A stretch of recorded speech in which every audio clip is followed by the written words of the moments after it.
Supreme court కొన్ని main issues ఏం మాట్లాడుతుందంటే అండి, మహిళలని వివక్షతతో చూసిన వివక్షత అంటే say for example me boss మిమ్మల్ని రమ్మన్నాడు, పిలిచారు, ఆఫీస్లోకి పిలిచారు, వచ్చారు. మీ లెటర్స్ బాస్ కాదండి, మీ ఇద్దరు కలీగ్స్ అనుకోండి ఫర్ ఎగ్జాంపుల్. పక్కన సీటు ఖాళీగా ఉంది.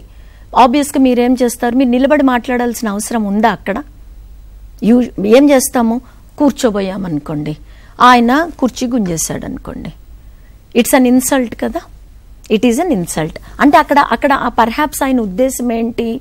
మీరు కూర్చోవద్దు, మీరు నిలబడి మాట్లాడాలి ఆయనతో, రైట్?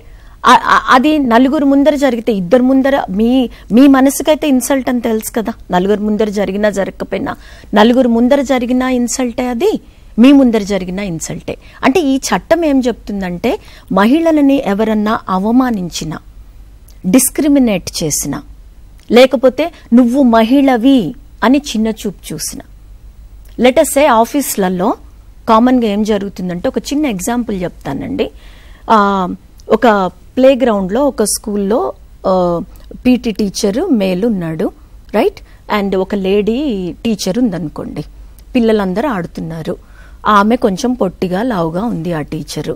ఈయన ఫుట్బాల్ ఆమె చేతికిస్తూ, నీ బాల్ బరువు ఈ బరువు ఒకటే ఉంది, ఈ బాల్ బరువు నీ బరువు ఒకటే ఉంది అన్నాడు అనుకోండి. అంటే ఏంటి?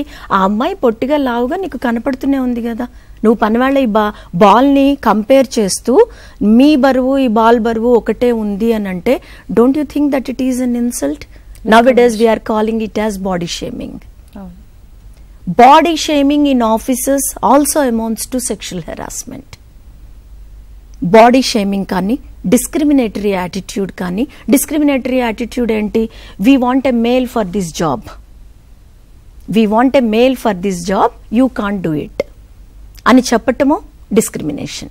ఇన్సల్టింగ్ హర్, ఇన్సల్టింగ్, వీటిని మనము usually we're calling them as sexist comments అంటున్నారు ఇవాళ రేపు.